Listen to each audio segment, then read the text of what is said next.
Gulf countries 1990 में युद्ध के एक ऐसे आग में झुलस गई थी जिसमें 2 या 4 नहीं बल्कि 39 कंट्रीज ने एक साथ भाग लिया था। यह युद्ध 1990 से लेकर 1991 के दरमियान हुआ था, जिसमें सद्दाम हुसैन की लीडरशिप में इराक ने कुवैत के खिलाफ इन्वेजन किया था। पूरी दुनिया को यह लग रहा था कि क्रूड ऑयल और टेरिटोरियल डिस्प्यूट की वजह से ये युद्ध हुआ था, लेकिन सच्चाई इससे कहीं ज्यादा थी। गल्फ में हुआ ये युद्ध था वर्चस्व का।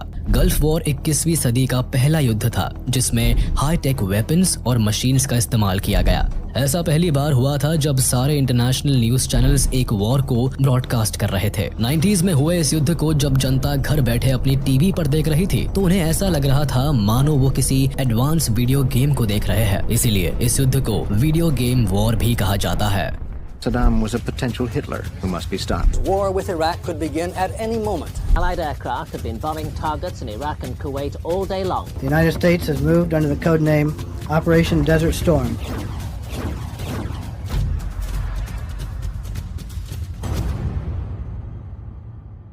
हम अगर पास्ट में देखें तो पता चलता है कि एक समय में कुवैत और सऊदी अरेबिया से इराक के काफी अच्छे रिलेशंस थे, लेकिन ऐसा क्या हुआ कि सद्दाम हुसैन ने इन दोनों पर इन्वेजन करने की कोशिश की। 1979 में ईरान में इस्लामिक रेवोल्यूशन हुआ जिसमें मोहम्मद रेजा पहलवी को तख्त से हटाकर रेवोल्यूशनरी क्लेरिक रूहुल्लाह खोमेनी खुद ईरान के लीडर बन गए। ईरान में चल रहे इस इस्लामिक रेवोल्यूशन की वजह से कई पर्शियन गल्फ कंट्रीज ईरान की दुश्मन बन गई। दरअसल इस्लामिक रेवोल्यूशन के बाद ईरान के लीडर रूहुल्लाह खोमेनी बाकी मुस्लिम देशों से भी इस्लामिक रेवोल्यूशन के लिए अपील करने लगे, जिसे कई सारी पर्शियन गल्फ कंट्रीज के लीडर्स ने एक थ्रेट के तौर पर देखा।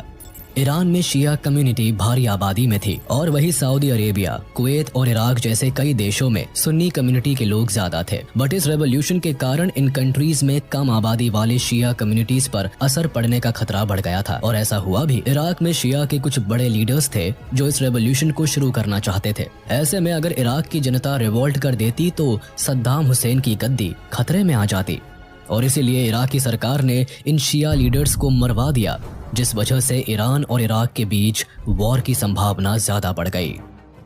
तब कई पर्शियन गल्फ कंट्रीज जिसमें मेनली सऊदी अरेबिया और कुवैत थे, उन्होंने इराक को ईरान पर वॉर डिक्लेयर करने के लिए उकसाया।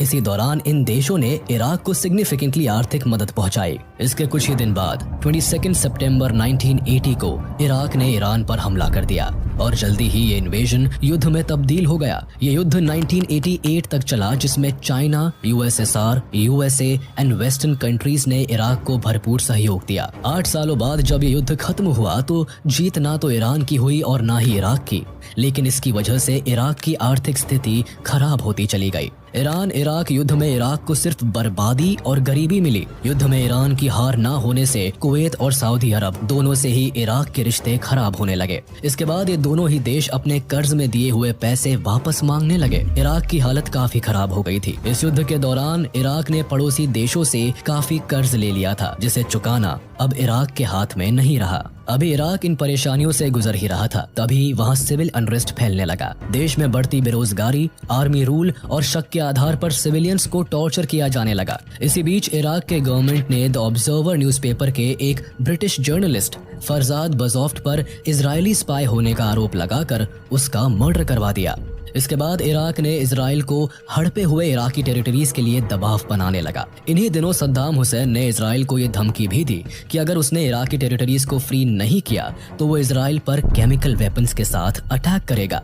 इस बात से यूएसए को काफी धक्का लगा और यूएसए ने भी अपना हाथ इराक के सर से उठा लिया। युद्ध में हुई भारी तबाही के बाद इराक की कमर टूट गई थी। वहां की बढ़ती बेरोजगारी, पैसों की कमी और युद्ध की भयानक तबाही के बाद इराक के खजाने में कुछ भी बाकी नहीं रहा। इस वॉर को फंड करने के लिए इराक ने कई देशों से टोटल $60 बिलियन का डेट लिया था, जिसमें ये $16 बिलियन कुवैत का और $26 बिलियन सऊदी अरेबिया का था। ऐसे में इराक ने सऊदी एंड कुवैत पड़ोसी देशों को लिखकर कर्ज माफी मांगी, लेकिन किसी भी देश ने इस बात पर ध्यान नहीं दिया। लगभग सारे देशों ने ही अपने पैसों के लिए इराक पर प्रेशर बनाना शुरू कर दिया। इसे लौटाने के लिए उस समय इराक के ऑयल मिनिस्टर इसाम अल चलाबी ने ओपेक कंट्रीज से ऑयल प्रोडक्शन कम करने की रिक्वेस्ट की थी और खुद ऑयल प्रोडक्शन धीमा कर दिया था, जिससे कि इंटरनेशनल मार्केट में क्रूड ऑयल की अच्छी कीमत मिल सके और कुछ ही वक्त में में इराक अपने सारे कर्ज चुका सके। लेकिन यहाँ पर कुवैत ने इराक को परेशान करना शुरू किया। कुवैत अपने ऑयल रिजर्वॉयर से ज्यादा क्रूड ऑयल प्रोड्यूस करने लगा, जिससे कि इंटरनेशनल मार्केट में कच्चे तेल की कीमत गिरने लगी। एक तरफ तो इराक ऑलरेडी आर्थिक तंगी झेल रहा था, वहीं दूसरी ओर तेल की गिरती कीमतों ने इराक को और परेशान कर दिया। ऐसे में सद्दाम हुसैन ने आप देखा ना ताब और अपनी इराकी आर्मी को कुवैत पर अटैक करने के लिए मोबिलाइज कर दिया। 2 अगस्त 1990 रात के 2 बजे सद्दाम हुसैन कुवैत पर हमला कर देता है, जहां कुवैत की फोर्सेस इराकी आर्मी को रोक नहीं पाती है और इन्वेजन के 12 घंटे के अंदर इराकी आर्मी कुवैत की पार्लियामेंट को कैप्चर कर लेती है। अचानक से हुए इस हमले को जब तक कुवैत या कोई दूसरी कंट्री समझ पाती, तब तक इराक फोर्सेस ने पूरे देश पर कब्जा कर लिया। इस अटैक के दौरान इराकी आर्मी ने कुवैत के बैंक से करीबन $1 बिलियन भी लूट लिए। इराक इस बात को अच्छे से जानता था कि कुवैत फोर्सेस इस वॉर का सामना बिल्कुल नहीं कर सकती थी। इतना ही नहीं, अचानक से हुए हमले से कुवैत के किंग जबर अल अहमद अल जबर अल शबा वहां से भागकर सऊदी अरेबिया में छुप गए और अपने लोगों को, यहाँ तक कि अपने भाई को भी वहां मरने के लिए छोड़ दिया। और ऐसा हुआ भी। उनके भाई शेख फहद अल अहमद अल जबर अल शबा को दसमान पैलेस के आगे लटका दिया गया, जिससे कुवैत के सारे नागरिक को ये समझ में आ जाए कि अब कुवैत इराक के कब्जे में था। इसके बाद कई लोग देश छोड़कर भाग गए और जो पीछे रह गए या तो उन्हें जेल में डाल दिया गया या फिर मार दिया गया। अब इराक के गवर्नर की गद्दी पर सद्दाम हुसैन अपने चचेरे भाई अली हसन अल मजीद को बैठा देते हैं। US president George Bush, UK prime minister Margaret Thatcher और कई ऐसे देश थे जो इराक की इस इन्वेजन को पसंद नहीं कर रहे थे। कुछ समय बाद 2 अगस्त 1990 को यूनाइटेड नेशन सिक्योरिटी काउंसिल ने रेजोल्यूशन 660 पास किया, जिसके हिसाब से सद्दाम हुसैन को ये अटैक्स बंद करने थे। पर इराक ने ऐसा नहीं किया क्योंकि कुवैत में दुनिया के 10% से ज्यादा ऑयल रिजर्व्स मौजूद थे, जिसे वो अपने कंट्रोल में रखना चाहता था। इतना ही नहीं, उसका अगला टारगेट बहुत जल्द सऊदी अरेबिया होने वाला था। अगर इराक सऊदी अरेबिया पर हमला करके उसे कैप्चर कर लेता तो सद्दाम हुसैन वर्ल्ड के 1/5 से ज्यादा ऑयल रिजर्व्स का मालिक होता, और इस बात को यूएस एंड यूके पहले से ही समझ चुके थे, जिसके लिए एक सीक्रेट ऑपरेशन शुरू हुआ। कुवैत पर अटैक के 4 दिन बाद ही यूएस की एक टीम सऊदी के किंग फहद से मिलती है और उन्हें समझाने की कोशिश करती है कि अगर इराक ने उन पर हमला किया तो अरेबियन आर्मी उसे हरा नहीं पाएगी। वैसे इस इन्वेजन से सऊदी अरेबिया खुद बेहद परेशान था, क्योंकि सद्दाम हुसैन ने कई अरेबियन ऑयल रिजर्व्स को भी अपने कब्जे में कर रखा था। अपने देश को बचाने के लिए किंग फहद यूएस अलायंस को अपने एयर स्पेस यूज करने की परमिशन देते हैं। कुवैत की ऑयल रिजर्व्स पर अमेरिका की नजर बहुत पहले से थी, एंड जब UK prime minister Margaret Thatcher ने कोऑपरेशन के लिए रिक्वेस्ट की, तब यूएस अपना बेनिफिट देखते हुए इराक के खिलाफ आ जाता है। इसके बाद सबसे पहले यूएनएससी ने इराक पर रेजोल्यूशन 661 के अंदर इकोनॉमिक सैंक्शंस लगा दिए और रेजोल्यूशन 665 के तहत नेवल ब्लॉकिंग शुरू की। फिर सऊदी अरेबिया को बचाने के लिए यूएन ने कोalition फोर्स बनाई, जिसमें इजिप्ट और सीरिया जैसे 39 देशों की आर्मी मौजूद थी। अभी भी सद्दाम हुसैन ने सऊदी अरेबिया पर हमला नहीं किया था, बट अब वर्ल्ड लीडर्स सद्दाम हुसैन के खिलाफ हो चुके थे और कोलिशन आर्मी का आगाज होना तय था। 29 नवंबर 1990 यूएनएससी रेजोल्यूशन 670 को पास करता है, जिसके हिसाब से सद्दाम हुसैन को 6 हफ्ते के अंदर अंदर यानी 15 जनवरी तक इस इन्वेजन को बंद करना होगा। बट इस वार्निंग का सद्दाम हुसैन पर कोई असर नहीं पड़ता है। उसे ऐसा लग रहा था कि इराकी आर्मी के आगे कोalition फोर्सेस टिक नहीं पाएंगी, और अगर ऐसे में अमेरिकन सोल्जर्स की जान जाती है तो यूएस की जनता वियतनाम वॉर की तरह ही अपनी सरकार के अगेंस्ट में रिवोल्ट कर देगी। वहीं दूसरी ओर कोalition फोर्सेस ये बात अच्छी तरह से जानती थी कि इराक के लिए मास डिस्ट्रक्शन का वेपन यूज करना कोई बड़ी बात नहीं थी, क्योंकि कुछ साल पहले ही इराक ने केमिकल वेपन्स का इस्तेमाल कर्डिश मिलिट्री पर किया था, और इसी बात को ध्यान में रखते हुए कोalition फोर्सेस के कई सोल्जर्स को इससे बचने की ट्रेनिंग दी जा रही थी। सद्दाम हुसैन को मिली डेडलाइन के खत्म होने से 1 हफ्ते पहले ही सऊदी अरेबिया में 7 लाख से ज्यादा कोalition फोर्सेस के सोल्जर्स जमा हो जाते हैं। इतना ही नहीं, दुनिया भर से best pilots, jet fighters and aircrafts इस वक्त सऊदी में मौजूद थे और पूरी तरह इराक के किसी भी हमले से लड़ने के लिए तैयार रहते हैं। बट कोalition फोर्सेस के इराक पर अटैक करने से पहले सभी देश इराक को एक मौका देना चाहते थे। और इसी कोशिश को आगे बढ़ाते हुए American foreign minister James Baker Iraq foreign minister Tariq Aziz से बात करते हैं। इस 8 घंटे की कॉन्वर्सेशन में अमेरिका इराक को कुवैत से पीछे हटने को कहता है, जिसे इराक मानने से इनकार कर देता है। उसके बाद लड़ाई पर बात आते ही यूएस की वार्निंग इराक को जाती है कि अगर इराक ने वॉर के दौरान कोalition फोर्सेस पर केमिकल वेपन से हमला किया तो अमेरिका उसका जवाब न्यूक्लियर वेपन से देगा। इस आखिरी समझौते का भी नतीजा कुछ नहीं निकलता है और ऑपरेशन डेजर्ट स्टॉर्म शुरू हो जाता है।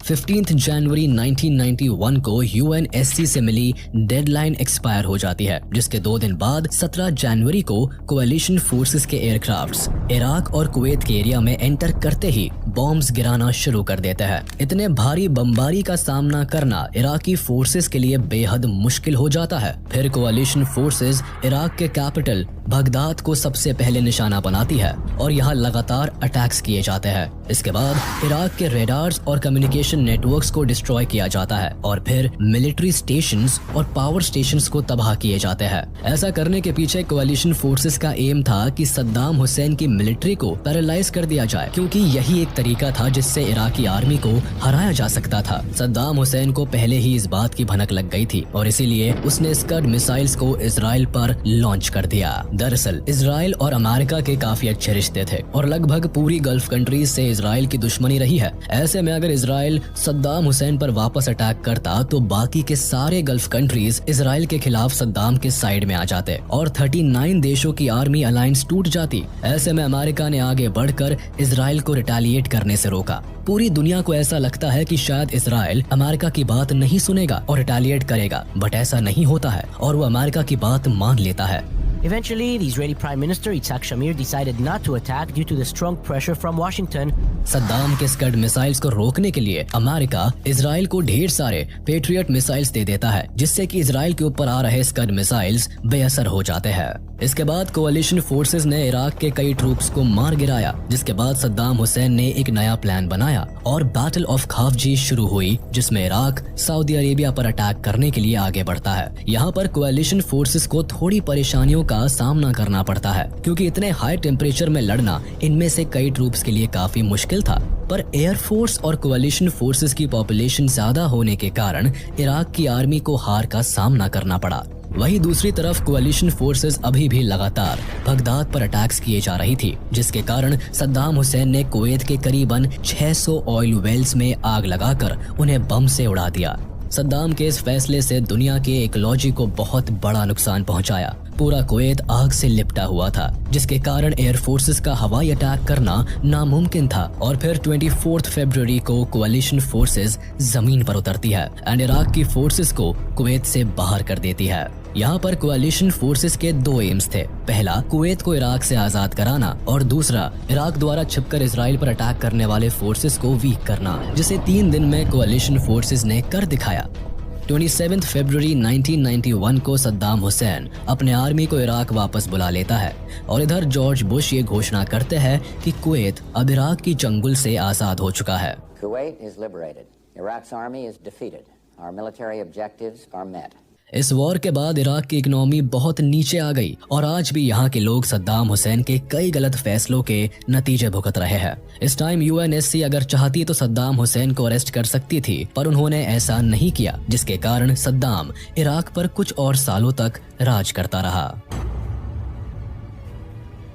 इस युद्ध का असर पूरे गल्फ कंट्रीज में तो हुआ ही, लेकिन साथ ही साथ इसका असर भारत पर भी हुआ। कुवैत में हजारों भारतीय लोग रहते थे, जो कि ज्यादातर वहां क्रूड ऑयल रिफाइनरी और ऑयल वेल्स में काम करते थे। इस इन्वेजन के दौरान कुवैत में करीब 1,70,000 इंडियंस फंसे हुए थे और उन्हें इस वॉर जोन से निकालना बेहद जरूरी था, जिसके लिए तब भारत ने एयर इंडिया फ्लाइट्स की मदद से ऑपरेशन एयरलिफ्ट लॉन्च किया था, जिसमें 1,70,000 लोगों को सिविल एयरक्राफ्ट से इंडिया लाया गया। यहाँ पर एक इंटरेस्टिंग बात यह थी कि उस समय भारत और इराक के अच्छे रिलेशंस होने के कारण कुवैत में रह रहे इंडियंस को देश से बाहर जाने की परमिशन दे दी गई थी, जिसके बाद करीबन 500 सिविल एयरक्राफ्ट से सबको इंडिया लाया गया। इतने बड़े रेस्क्यू ऑपरेशन के दौरान इंडियन गवर्नमेंट को और भी कई परेशानी आई, जैसे वहाँ कम्युनिकेशन करना काफी मुश्किल था, जिस वजह से वहाँ के पूरे हालात समझ में नहीं आ रहे थे। इसी वॉर पर बेस्ड कुछ साल पहले अक्षय कुमार की मूवी एयरलिफ्ट आई थी, जिसे देखकर आप समझ पाएंगे कि ऑपरेशन कितनी मुश्किलों से भरा था। लेकिन फिर भी एयर इंडिया के टॉप पायलट्स की मदद से ये ऑपरेशन सफल हो पाया। जब भी गल्फ वॉर की बात होती है तब आंखों के सामने वो भयानक मंजर आने लगते हैं जब कुवैत में सैकड़ों कच्चे तेल के कुएं धू धू करके जल उठे थे। इससे ना तो सिर्फ फॉसिल फ्यूल्स की बर्बादी हुई बल्कि पूरे विश्व के एनवायरनमेंट पर बुरा असर पड़ा। लाखों जानें गई, करोड़ों के रिसोर्सेज की बर्बादी हुई और बदले में मिला कुछ भी नहीं। हाँ, इस युद्ध ने आने वाले समय में एक और युद्ध को जरूर जन्म दिया। इस युद्ध के खत्म होने के साथ इराक की स्थिति और भी बदतर हो गई। पहले से ही वहाँ गरीबी और बदहाली थी। गल्फ वॉर के खत्म होते ही इराक टूटने के हालत में पहुंच गया। सद्दाम हुसैन से कई सारे अधिकार छीने गए और वहाँ पर अवेलेबल सारे मास डिस्ट्रक्शंस के वेपन्स को डिस्ट्रॉय किया गया। इराक ने वॉर में करीबन 25,000 से लेकर 50,000 ट्रूप्स खोए और ऑन रिकॉर्ड अपने 1 लाख से भी ज्यादा नागरिकों को भी खोया। वहीं दूसरी तरफ इस वॉर में कुवैत ने अपने 4,000 ट्रूप्स और हजारों सिविलियंस को खोया और इकोनॉमिकली भी काफी परेशानी झेलनी पड़ी। वहीं सऊदी अरेबिया और इजराइल पर भी इस लड़ाई का असर पड़ा था, जो समय के साथ ठीक हो गया। इस लड़ाई के दौरान जब सद्दाम हुसैन ने इजराइल पर अपने स्कड मिसाइल से हमला किया तो इन दो देशों के कुछ सिविलियंस और ट्रूप्स भी मारे गए और कोएलिशन फोर्सेस के भी 300 ट्रूप्स मारे गए। अगर इस वॉर से हुए एनवायरमेंटल इम्पैक्ट्स की बात करें तो करीबन 3.5 मिलियन टन क्रूड ऑयल पूरे कुवैत के रेगिस्तान पर फैल गया था। वहीं 8 lakh ton oil Persian Gulf पर फैल गया। इसके अलावा 6 से 8 मिलियन बैरल्स क्रूड ऑयल ने पूरे मरीन एनवायरनमेंट को डैमेज किया। कुवैत में जल रहे ऑयल वेल्स से 1000 किलोमीटर तक के एरिया का टेम्परेचर अचानक से बढ़ गया था, जिसका एक्चुअल इम्पैक्ट कुछ समय बाद टर्की में हुआ, जहां मार्च 1991 में ब्लैक एसिडिक रेन हुई, जिसकी वजह से इस देश के एग्रीकल्चर सेक्टर को काफी नुकसान पहुंचा। कुवैत के 800 से ज्यादा ऑयल वेल्स महीनों तक जलते रहे, जिससे nitrogen oxide, radium, hydrogen carbons और हाइड्रोजन सल्फाइड गैस काफी भारी मात्रा में प्रोड्यूस हुए। इस वजह से सिर्फ कुवैत ही नहीं बल्कि आसपास के कई कंट्रीज में लोगों के हेल्थ पर बेहद खराब असर पड़ा। इराक के साइड से वॉर में यूज किए गए केमिकल वेपन्स ने लोगों में भूलने की बीमारी, बोन्स में विटामिन डी की कमी और डिप्रेशन जैसी बीमारी को कॉमन